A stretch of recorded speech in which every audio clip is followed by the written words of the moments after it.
Դիանա Գրիգորյանի «Վերջին զանգը» սերիալի նկարահանումները շարունակվում են, հեռուստադիտողները դիտում են ու քննարկում հեռուստասերիալի հերթական սերիան,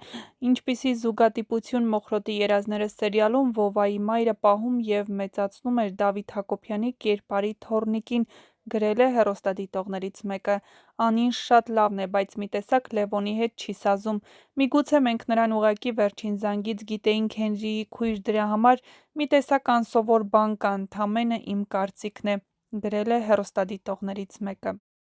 Անսովորան Լևոնը մեր համար միշտ կմնա Հենրի ու նաև իրեն Անիի հետ զույգ տեսնելուն, քույր, եղբայր կամ շատ սիրուն եմ իրանց, կուզեի Ռոզային էլ տեսնել։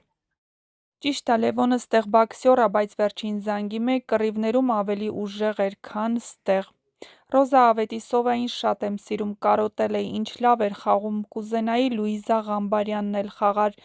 Այո, Ռոզայի խաղը պարտադիր ա, որովհետև Ռոզան իր լավ խաղով ամեն ինչ արժեր, ֆիլմը նայելուց շատ ուրախ էինք, Ռոզան և Լևոնը շատ համապատասխան էին։